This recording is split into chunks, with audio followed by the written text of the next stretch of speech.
Okay, good morning, everyone. Welcome to this live intraday strategy webinar on SB Trade Desk. Today is post-election day, Wednesday, November 9th. Good to be with you guys here this morning. Michael Boutros with you, Zayad, Graham, Eileen, Conwall. Welcome and good morning to everyone in the room. So I'm running on very little sleep, but it's great to be with you guys here this morning. Henry says, what a night indeed. Whether you agree or whether you don't agree, we're going to focus on what's going on in the markets going on here today. Obviously, a massive, massive fake out in some of these moves. I do want to take a step just to the side here, guys, and say that we're not quite out of the woods yet. Get through the U.S. session today. We do have former Senator or Secretary Clinton will be making comments at 9:30 Eastern, so right after the conclusion of this webinar. Unlikely to actually move the markets or anything, but what I'm trying to say is that the U.S. market and the U.S. Open is still on tap. Okay, so we still have to see the U.S. kind of markets come online here and fill in the gaps. But we will go over all the dollar crosses: dollar yen, euro dollar, sterling dollar, Aussie dollar, Kiwi dollar, dollar CAD. All are on tap today. Obviously, you saw the biggest move in the yen crosses.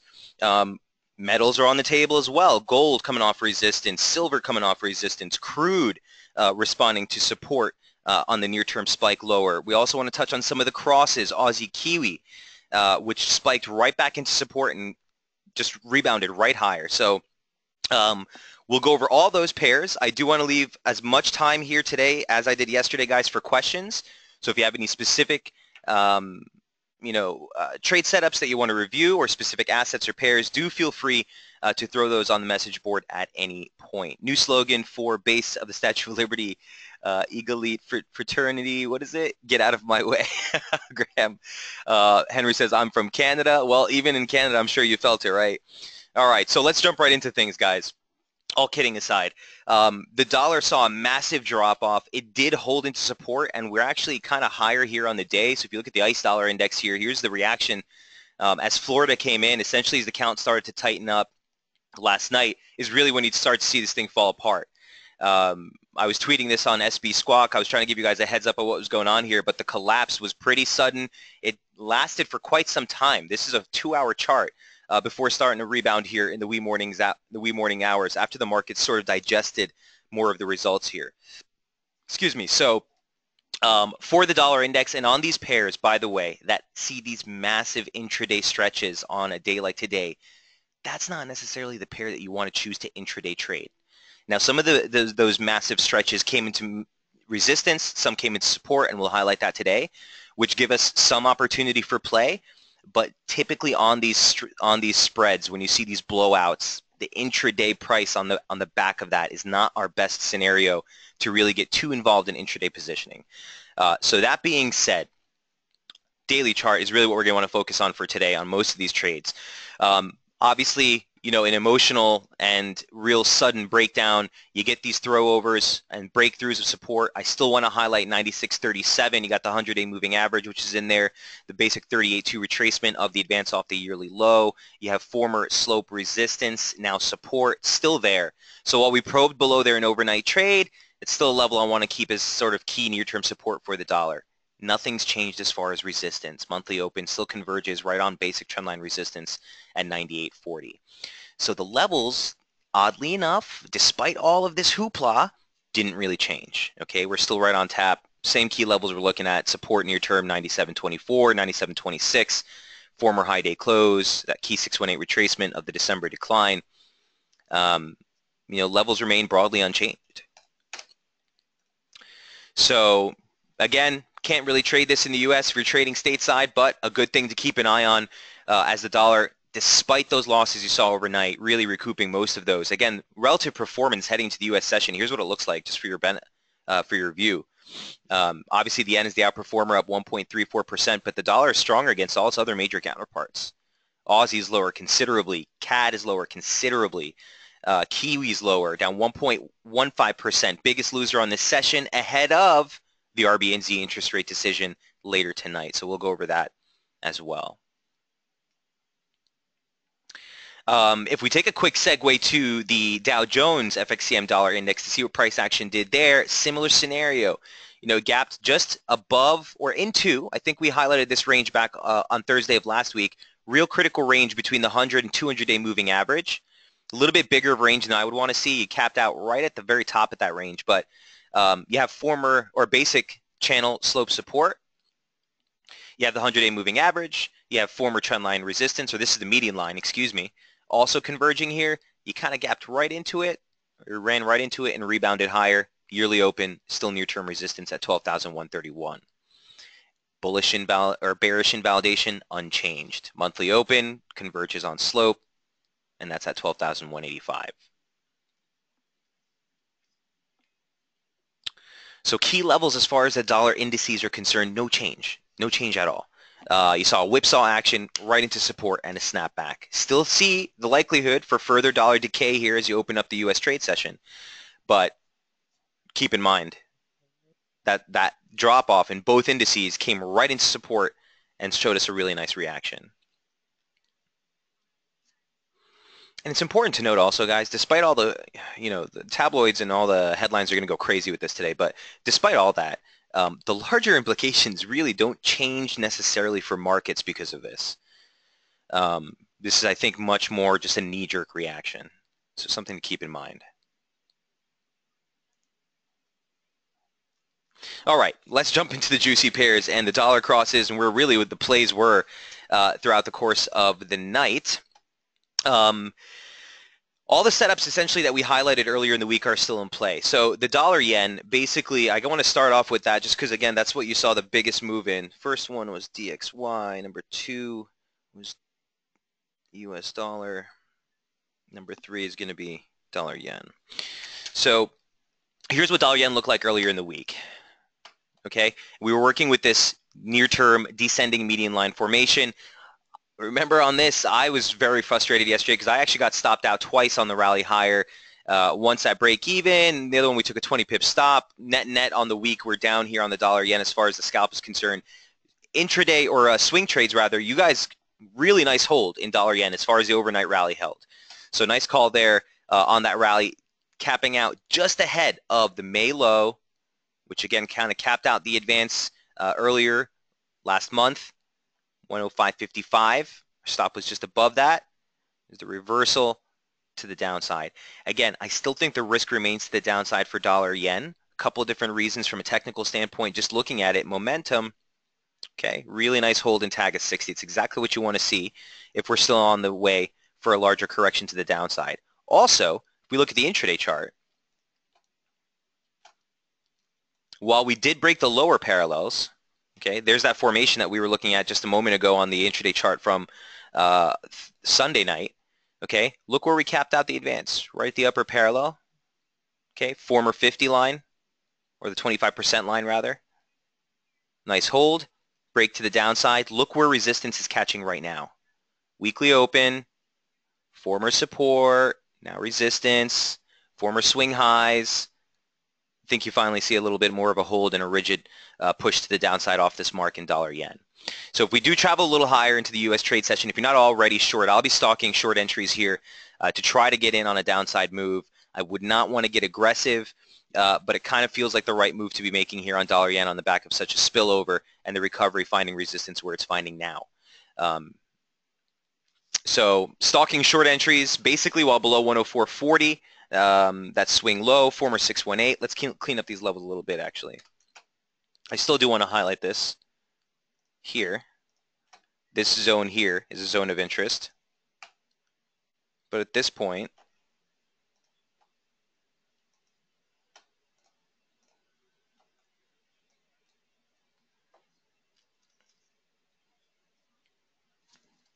bear with me one sec, guys. Just want to see what this looks like.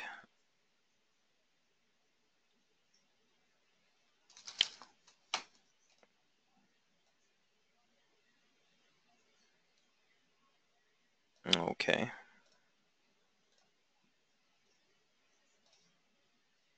This is going to be a steep slope.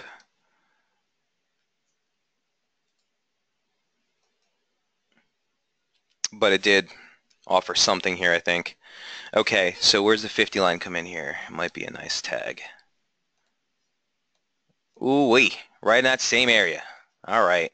So keep this view right here. near term heading into the U.S. trade session. Basically, bullish invalidation in my mind is still going to be the same exact spot we were talking about yesterday. 105.55 is kind of the last ditch effort. Again, that's kind of what we were talking about, looking for the turn ahead of that earlier in the week on the daily chart, right? Big level, big level. So I like that we turned ahead of that. Just before that, you have this multiple slope, okay? The slope that we were working with originally off the highs for October, and then the slope we just added. If that is in play, it caught the lower drop there. So if it is in play, it continues to highlight like 105.25 as your near-term bearish invalidation level. All right, that's a 2-hour chart there on dollar yen. Any questions on the yen dollar yen specifically, whether it was the reaction last night or where we stand right now? What's the 4-hour look like?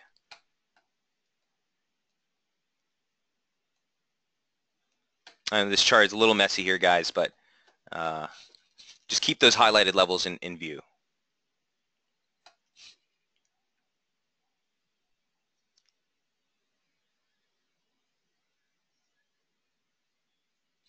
You know what, at this point, let's get rid of this just to keep this clean. There you go. Feel free to take a snapshot of that, guys, if you need to update your dollar yen chart.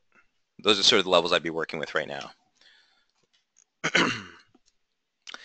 All right, that is dollar yen. Next up on tap, I do want to jump into the euro and the sterling dollar, both of which saw really nice reactions. Euro ran right through that 111.80 level or 111.70 level like it was no one's business. We've since seen a reversal and basically unchanged on the day. So here's what euro dollar looks like. Here's the daily chart.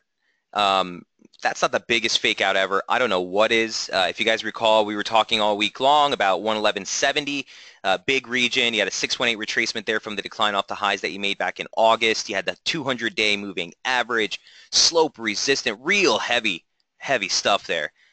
We even surged right through the high day close from back here in September before reversing sharply. And again, here we are unchanged on the day. What do you do with a pair like this? In my humble opinion, nothing yet. Nothing. That kind of reaction off of key resistance when you're talking about a 200 pip, 250 pip spread here is not something I'm necessarily really excited to get involved in. If you put a gun to my head, I still think it probes lower before we get higher again, but you're at near-term support. Okay, 109.90, 109.92, as we noted earlier in the week, that key area. Here's what euro dollar looked like, by the way, earlier this week. We highlighted it right ahead of the elections. Okay, and that was the region of support that we were looking for. Okay, so while we did drop into it right on the election, right, really nice, perfect tag. In fact, the low was precisely 109.89. Okay, so we just probed below it, and then you saw that rocket go right into the high day close, probe just higher, and here we are round trip again. So you know, I don't have necessarily a play here. You're at support. The monthly open is just lower, 109.80. You could see a rebound here near term. Might be a nice opportunity heading into the U.S. trade session, especially if the dollar starts to give back a little bit. You see a nice little rally, but I do think ultimately you look for a deeper drop here in euro on the back of this kind of reversal. Ideally, an area of interest, again, for possible long interest for me, if we get back down there a little bit later in the week into the start of next week, would be somewhere in the range of 109.30. Nice pivot in price, former slope resistance, now slope support. But near term, respect this support. Monthly open, 109.80. You got that pivot in price, and the lows from last night, 109.92.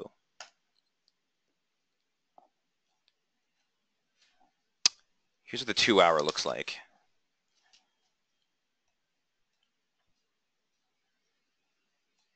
Any questions on euro? For your stalking shorts, you'd be looking as far as 104.86 then on dollar yen. Let's take a look back. Dollar yen, dollar yen.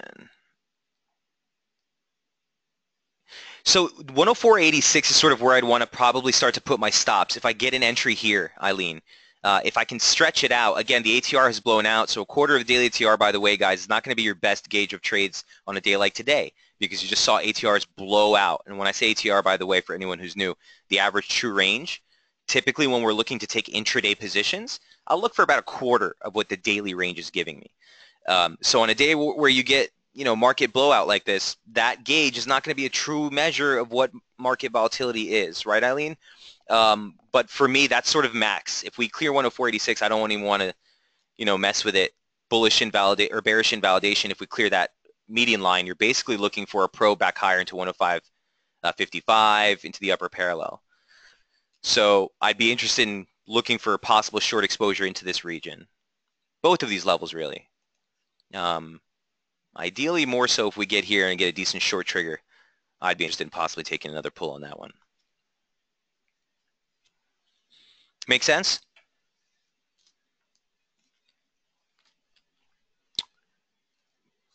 Okay, number 4 was euro dollar. Okay, wide stop then. Yeah, everything you take today, guys, on a swing trade like this, you got to lower your leverage and open up your stops. If you try to top tick days like today, it's going to be a very stressful day for you. Because you're going to see a lot of whipsaw action still. Markets are still digesting this little by little. You have commentary coming out from one of the candidates later. It's just still a good time for the next day or so, the next, I'd say 12 to 24 hours. Still keep your leverage lower, open up your stops a little bit, and give yourself some cushion. Okay, if you try to top tick these, it's just going to be a fool's errand. Maybe sit on the hands for the day. Again, it's not a bad idea, Eileen, for intraday positions. Again, wider, longer term, medium term positioning. These kind of events, you don't want to get shaken out. But if you're looking for me and we're intraday, we're looking to take on new risk, yeah, it might be a day where you want to be a little bit more cautious, stay nimble once we get this smoke settling, which I think we'll get. It's heading into Asia tonight. I think RBNZ is going to be a decent play I'll want to look at as far as the dollar cross is concerned. All right, that is euro dollar and dollar yen. Any other questions, feel free to throw them out. Here is British pound versus the US dollar. A little bit more reserved in the market reaction, but the levels continue to play out really well. Here's what the British pound looked like earlier in the week. And as we noted, basically, we were looking for long exposure while above 123.19, this region here. 123.35, 123.19. If you read the report, both areas of interest for possible exhaustion long entries. So in fact, right ahead of the election, surge, let's call it, or election volatility that kind of emerged, we saw this thing sit right at 123.54. Okay, momentum sitting at 60. It's really kind of exactly what you want to see. The rally, remember our near-term focus was lower while below 24.66. We came right through, checked the weekly open, failed ahead of resistance, and pulled right back. That's bearish. Okay, so again, near term, I do think you risk still a drop into that same key scenario. Nothing's changed as far as our outlook or our levels from earlier in the week pre-election. These are still two levels of interest for me for finding a little bit more of a base. The near-term bullish invalidation unchanged at the monthly open, which converges right in that lower parallel near 122.39, 122.40. So still areas of interest of which this thing could base a little bit more of a fervent rally to the upside. You're still targeting 125.57 to 126 on a topside rally there. Sterling looking good. Sterling looking good. Really, nothing to kind of shake us out here. Levels are pretty much unchanged. Questions on British pound?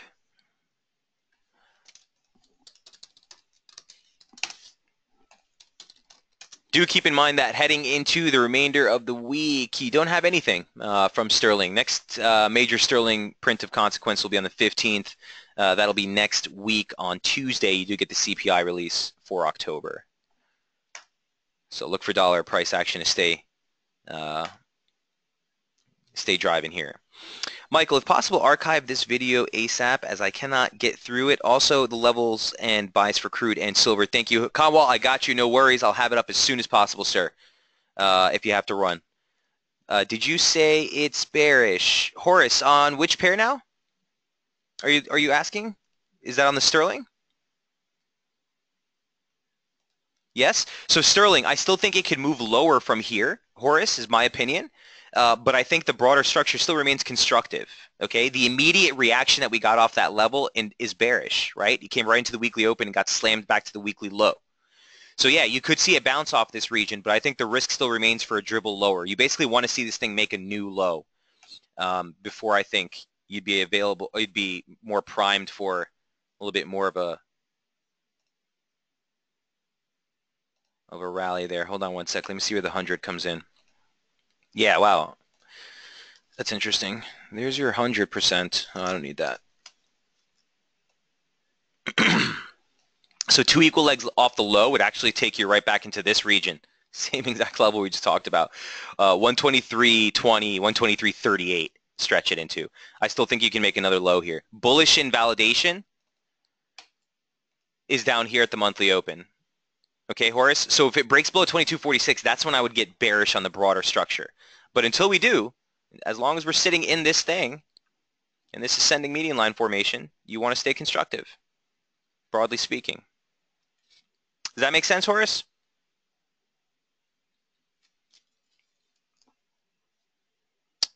That is British pound, number 5. He says, yes, thanks. You're more than welcome, sir. Okay, so that's euro and pound. Let me know if you have any other questions on the sterling. A little bit more reserved, actually a decent pair to get involved in if you want to kind of stay away from pairs that have kind of blown out completely as far as the daily range is concerned.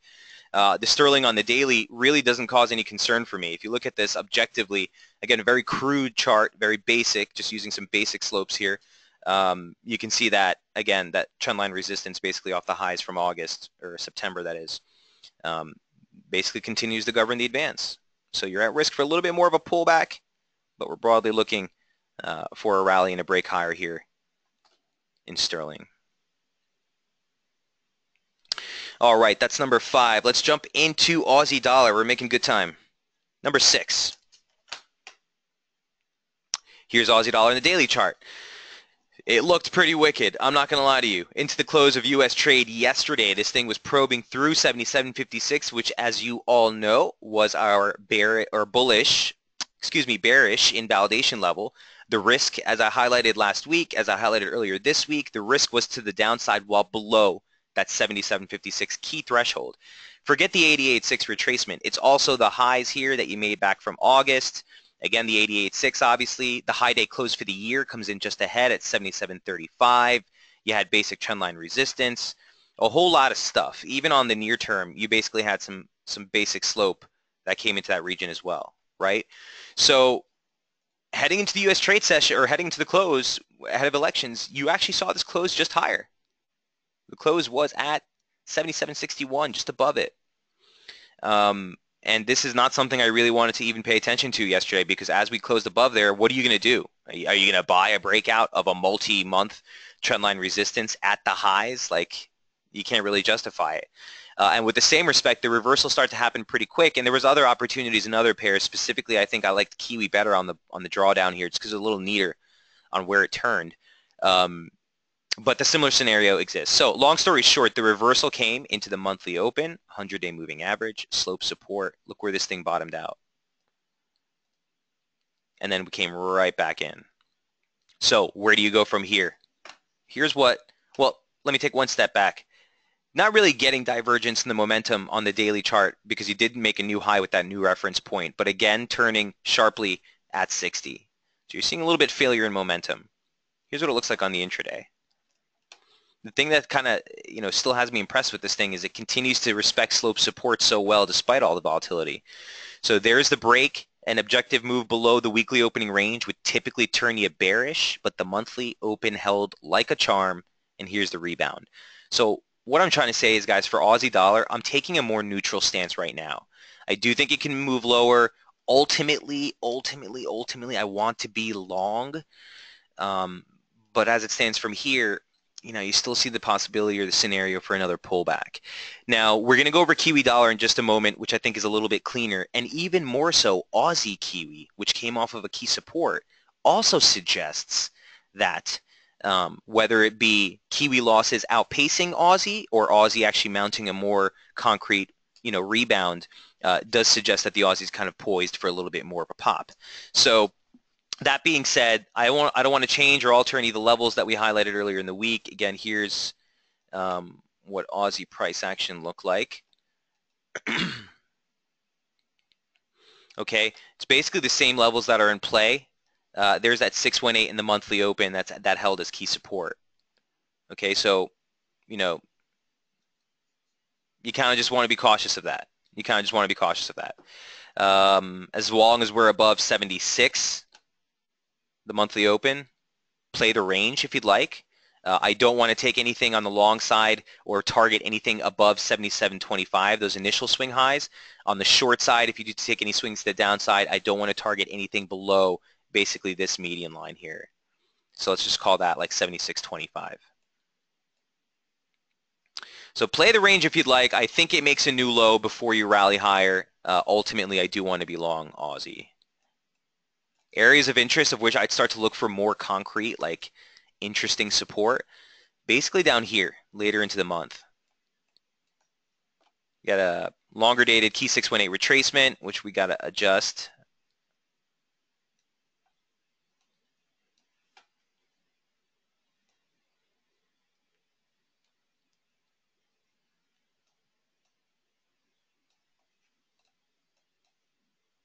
Kind of kicks it out even further. 76.50 or 76.60, 75.60, 75.70. Nice fib confluence there of some longer term and near term fibs, but it really is going to be more dependent on time for Aussie. Again, broadly looking lower sub 77.20, ultimately looking for a new low to get back on the long side.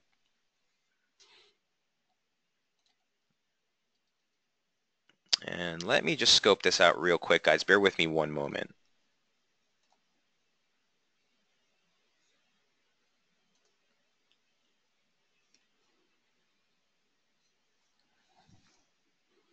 Okay, so that's interesting. That actually brings in the target a little bit, probably even so, more so even to the close of this week. That 50 line right there, your term resistance.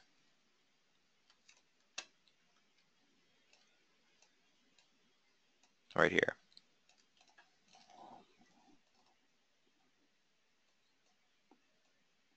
And again, guys, I'm sorry if you're newer to the room and the charts look a little messy for you today. Bear with me. They will get clear as we get price action starting to manifest itself a little bit more here on the back of such a big spread, but we'll try to keep things as clean for you as possible. Questions on Aussie? That was number 6. Number 7, let's just cover real quick Kiwi Dollar, and then we'll jump into the Aussie Kiwi cross. Here's what Kiwi looked like earlier in the week. This was last week, actually. Okay.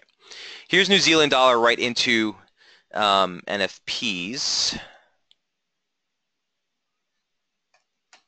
And here's what Kiwi looks like now, New Zealand. Boom. Okay. So, where do we start? We closed out last week right ahead of 73.40, which was right here. I think we went over this pretty in-depth in the webinar yesterday as this thing was making its rally right back into the weekly highs. We were talking about the scenario for another stretch into 73.70, 73.88, which was an 786 basic retracement. You also had a soft target there that we had highlighted earlier, and slope. Okay, that actually ended up being the exact concrete high yesterday. And it was very encouraging that when the market started to turn, this, despite all the reaction that you saw on other crosses, this continued to respect that topside resistance on the daily chart. I really can't stress how big of a region that was. Okay, this is a long dated 764 retracement from the decline off of the April 2015 highs. You had former slope support, now resistance. You had the high that you made back in August. You had basic channel resistance. Again, we overshot everything, but it's election day. And here's momentum turning back below 60. We'll have to see what the close looks like today, obviously, but that would be an encouraging move. So near term, that gives a little bit more depth to the reversal off of a key region that we've been watching.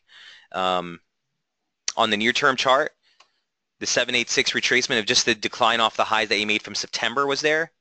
Again, slope resistance, former slope support, resistance, really nice turn. Even on building divergence, okay, price action continued to make a higher high, higher high, higher high, series of lower highs. So in my opinion, Kiwi was actually the better of the moves. That was my favorite move on yesterday's, obviously outside the yen. But from here, what do we do? Well, nothing's changed at all. Your near-term bullish invalidation is still 72.60. That's a basic 38.2 of the decline. You have slope support down there. We probed just ahead of that region, rather an overnight trade. Look for this near-term range break. The risk still remains lower while below this key region, the weekly open and that median line, which has been very clean just over the last 2 weeks. Okay, so you could get a reaction where you open the U.S. market, bounce into resistance, then look for the break to the downside. At the end of the day, if we clear the highs, that's invalidation. You'd be looking for a much steeper rally towards 74.50, towards 74.80. Not the favorite scenario right now. I think you see a little bit more of a deeper correction here in dollar CAD before you start to move off, but risk remains basically below 73.40, the weekly open, 73.45.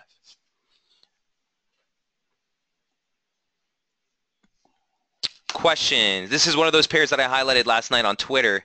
If you guys were kind of following along as those results were coming out.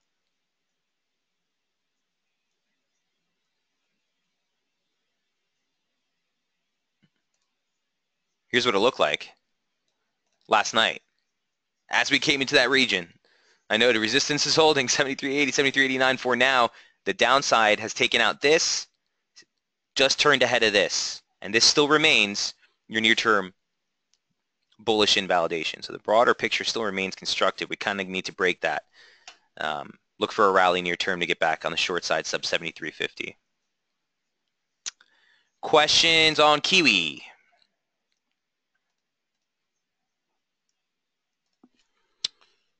All right, that was number 7. Let's take a quick segue to Aussie Key, and then we'll come back to dollar CAD. So here's number 8 coming up, and that's Aussie Kiwi. Another pair that we were looking at earlier in the week. Here's what the daily chart looks like.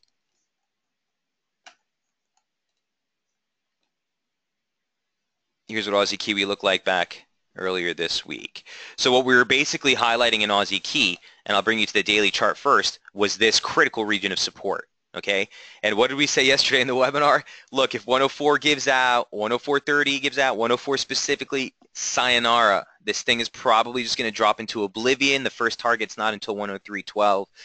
Well, here's the biggest fake out of ever, right? You saw that breakdown really just plunge right through. You got a low somewhere near 103.65 before you rallied right back through. So what does that mean? Intraday price action, emotional volatility, whatever. Close is what's gonna really dictate this thing, and nothing changes. While above 104.38, 104, you're still above key support. Okay, you don't let these intraday spikes change your broader objective. If we were to close down here, okay, on a close basis today specifically, that's what would be okay. That is a push through move.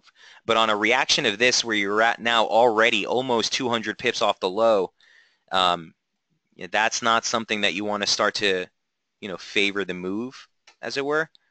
So, in fact, let me just see if that retracement caught that low at all. Yeah, probably 764 was right there. Boom. Ah, we had it on the scalp chart. Let's go to the scalp chart. There's what the intraday chart looks like for Aussie Key. And there's what we look like earlier in the week.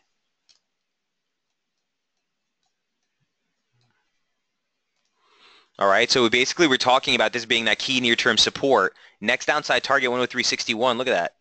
We turned just ahead of it on the spill. But encouraging is that we even respected slope support as well.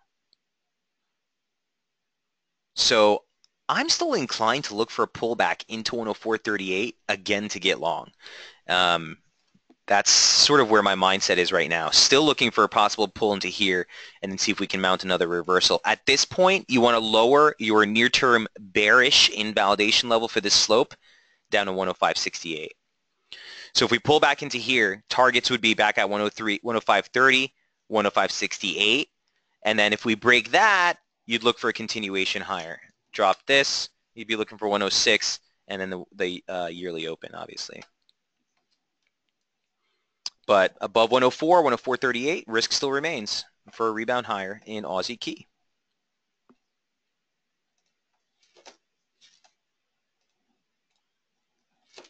Questions on Aussie Kiwi?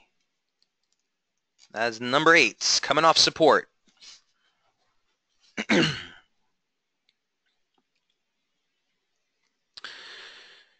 Okay, moving right along, let's jump into dollar CAD. I'm going to prompt you right now. As I said to you guys yesterday, I do not know what to do with dollar CAD. I'm not a fan of dollar CAD. Yeah, I feel stupid, but I still want to be short. I didn't take anything on this. I thought it was going to be a good opportunity yesterday, but as soon as we cleared the monthly open, I had no clue what to do with this thing again. So here's the tentative slope we were working with. That's null and void now because you've already made a break of the high. So if we stretch that to the new high, doesn't really give you much reference along that slope. So for me on dollar CAD, I'd say, look, you basically made a very objective weekly opening range with this one move. The monthly open is going to be a decent pivot intra-week. So basically that's your immediate near-term support near 134. And look for a break. I still like the short side. Do I have conviction to really start pressing it more aggressively? Not necessarily yet. Not necessarily yet. As I said to you guys earlier in the week, I got stopped out a couple of times over the last 2 weeks, really trying to pinpoint a more concrete pullback here in dollar CAD. You know, I'm going to let this clear out. Just watch the daily chart on this. This was still a big region. This was still a big region. You have channel resistance, that channel in purple, slope, just a basic September high from 2015, nice pivot in price, right? So I still kind of see exhaustion, I want to say. So I'd be looking for one stretch higher to try to get a stop against that swing for a little bit more of a concrete pullback. But, you know, basically until you break below the weekly low, you need something more objective, in my humble opinion, to get some sort of conviction on a reversal play in dollar CAD. Otherwise, we're just trying to call highs again. So wish we had a little bit more on this one, but for now, these are the amended levels I'd work with. At this point, you don't even need this 100, actually. Watch that monthly open. Questions on dollar CAD?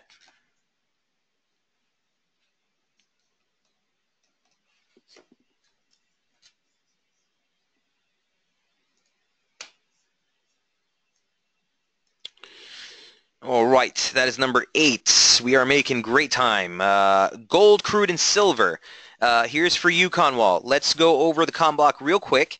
Obviously, we just covered dollar CAD, and we're kind of hovering near resistance. So here's what crude looks like. And the only thing I have for crude is that where we bottomed yesterday. Obviously, of the commodities, crude was, you know, not really the sort of highlighted major, you know, big play yesterday, let's say. But broadly speaking, I do like where we found support. Okay, if you guys remember, I think we added this one just yesterday. This pitchfork, this is from the high that we made back in, what is that, June? The subsequent low that we made back in September, and the subsequent high in October. Okay, saw that median line, really nice touch there, nice pivot there, nice pivot there. Look where the 50 line comes in. Kind of basically just caught the lows. And here we are again. Failure to close, or failure to really push materially not only below last week's low, but also below the weekly open. And on that low, you even got some continued divergence that we've been marking all along the lows here. So I think this thing could probably make another whip towards that swing low from last week, but ultimately I do think you look for a little bit more of a concrete rebound in crude before you move lower. So sort of a move back towards 44 would have me looking for support. On an ideal scenario, I'd be looking for a rally back towards 46.22 or so. I think that would be a decent area of which it starts to look for a little bit more concrete resistance. Just ahead of that, let me amend that. Just ahead of that, the median line that we just broke.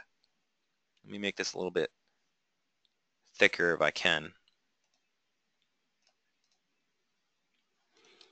And let me just adjust these levels as well. Give me 1 sec, guys. Sorry about this.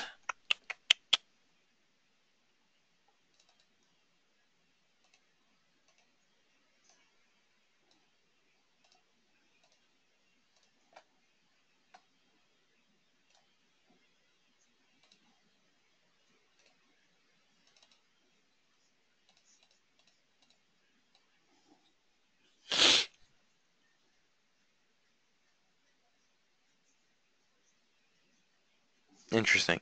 Okay, this is what we'll do. Here we go. And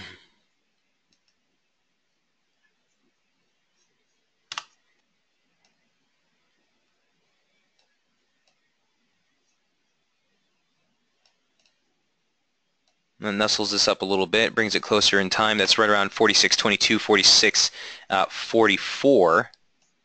And that'd be a basic 38.2 retracement of the decline.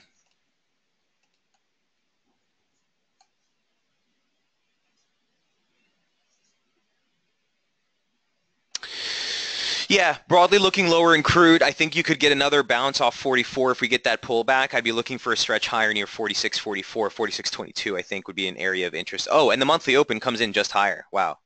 So this, I know it's a big zone, guys, but again, we just had a pretty major, stretch in prices. So this is sort of the zone of resistance. I'd start to look for a little bit more of a concrete hold in crude prices. But definitely the momentum signature looks like it's tired. Again, I'm not saying it can't move lower from here, on the immediate forefront, but ultimately I do think that the downside is kind of stretched here, and you look for a rally to sell more so towards that 46.50 mark.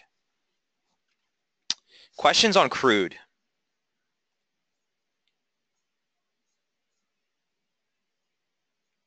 Again, here's the daily chart. I'd bring down that near-term bullish or bearish invalidation down to that region we just talked about.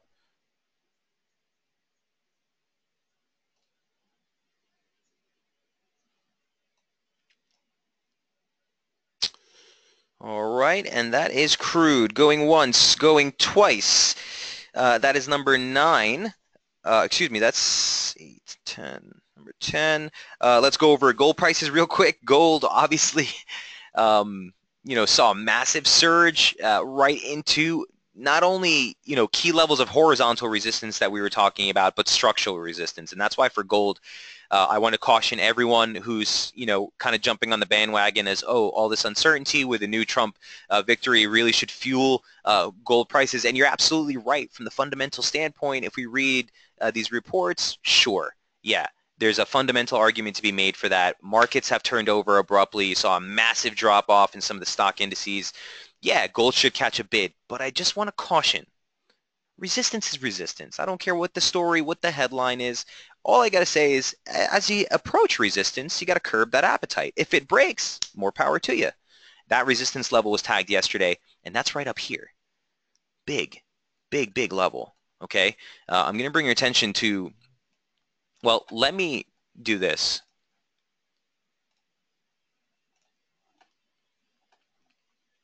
Here's what the weekly chart for gold looks like. I just want to show you where this topped and why this is so important.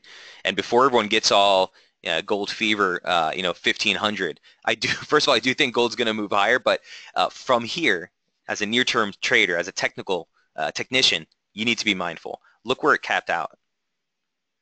You see that? Exact slope resistance off the highs that you made for the year. The exact median line that we've been following since the lows that we made in 2013. There's your 2013 low, late 2013 high, and the low that we made last year. That median line comes right here. And not too far off, former slope support on a basic channel comes in just higher. So where it's stretched to, even on an emotional rally like no one imagined, it came right into resistance, and we're now unchanged on the week. Cause for pause. Okay, cause for pause. Taking it back to the daily chart.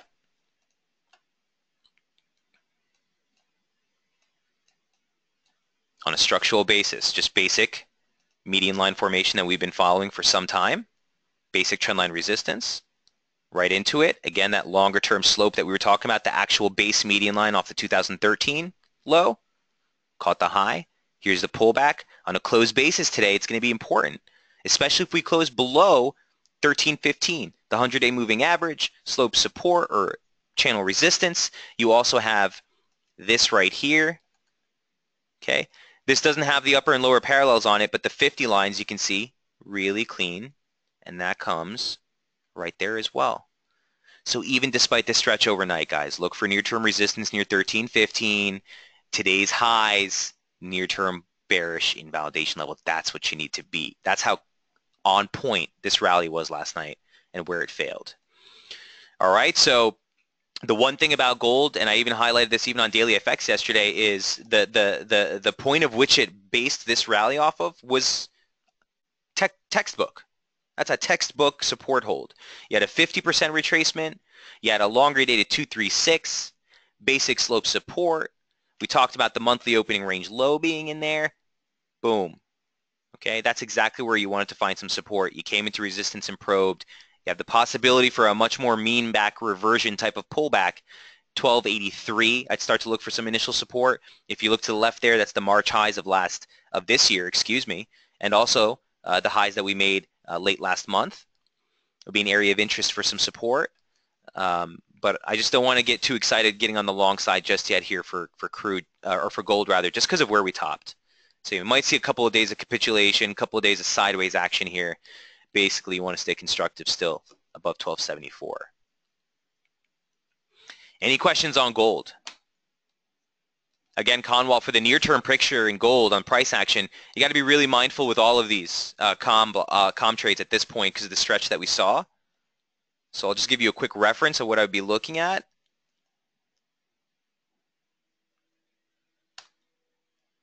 But I don't want to get too aggressive on this. There's your monthly open, weekly open.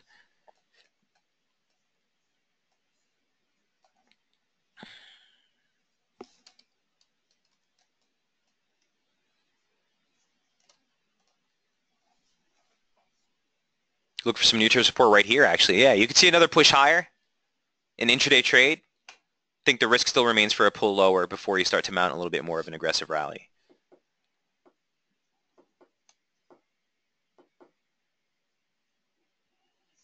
Should catch a bid for gold, though. There's a lot of uncertainty, not only from the financial standpoint in global markets, but from the geopolitical standpoint. So I'm not surprised to see gold catch a bid here. Okay, and that is gold, number 11. Last but not least from the commodities, 12. This one's for you as well, Conwall. Here's what silver looks like. Actually, the cleanest in that it actually continued to hold even its near-term structure. We're at resistance right now. Near-term support, 1827, that hasn't changed. And you want to stay constructive while above that 1782 region. Still key support and near-term bullish invalidation. Topside break, you're looking for the monthly open. 1915, 1953 would be a nice pivot in price and a nice confluence resistance here later in the week. So no change at all, Conwall, as far as silver is concerned. Right on point. Broader outlook remains unchanged. The only thing actually I do want to point out is that the 100-day moving average caught the high perfectly here. So see a scenario still where you could pull back just like in gold before you mount higher. The broader picture still remains constructive.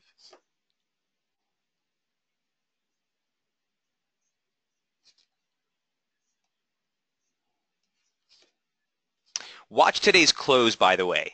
If we close below this median line structure, probably has it in its future here to see a little bit deeper of a cutback towards 1783, the bullish invalidation level.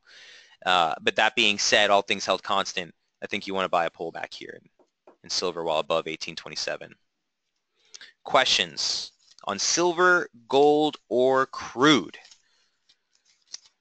I don't know where I'm getting this energy from here today, guys, after such little sleep, but I'm on autopilot. So let me know if you have any other questions, trade setups you want to review before we close up the session. A quick reminder that Jamie will be on tap tomorrow. We're pushing back that midweek strategy webinar. Let a little bit more of the dust settle here today. So again, tomorrow at noon Eastern in New York, Jamie will be on board with the midweek strategy webinar. Give us a nice little recap, a little bit larger, longer term implications for what price action's been doing. Bearish invalidation for silver, Conwall. Broader bearish invalidation. So you're in a constructive near-term ascending median line formation off the low here, right? Bullish invalidation is down at 1782. Broader bearish invalidation for this slope is all the way up here. Let me take that back. I don't have this marked.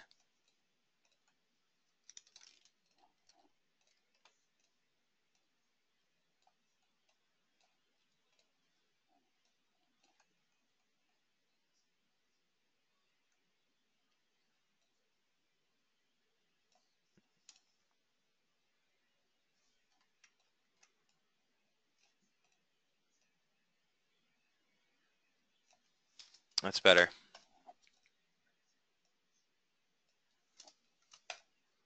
A little bit more of a key level there, okay? 1923. That's this region right here.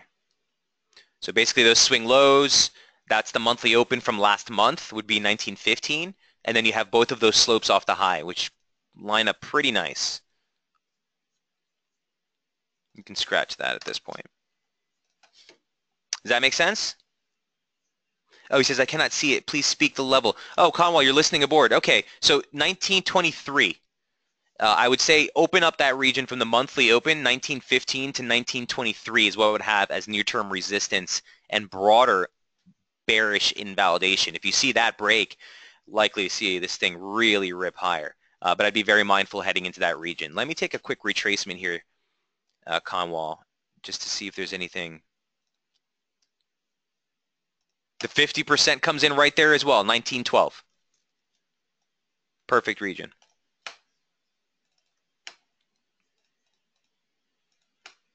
All right. Yes, sir, you got it. Sorry about that, guys.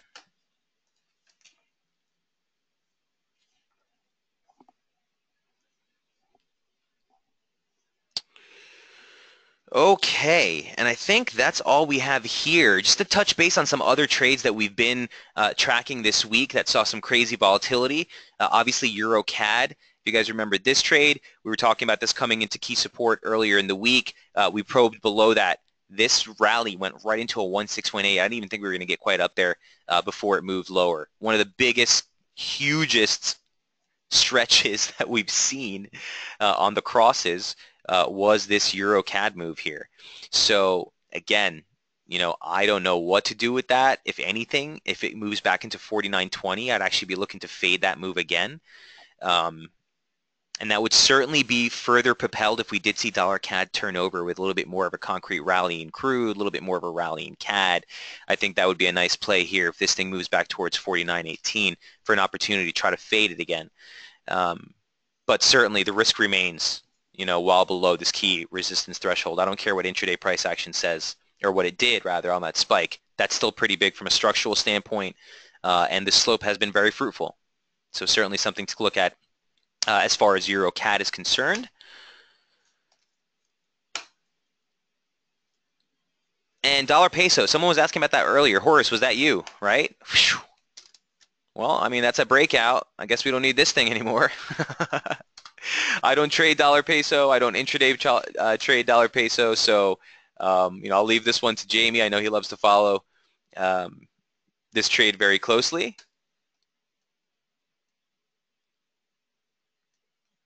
You know, there's nothing here for me. The spreads on this thing, guys, are so huge for an intraday trader like me.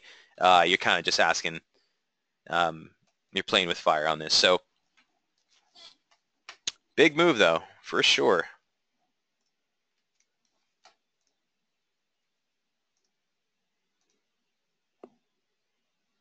All right.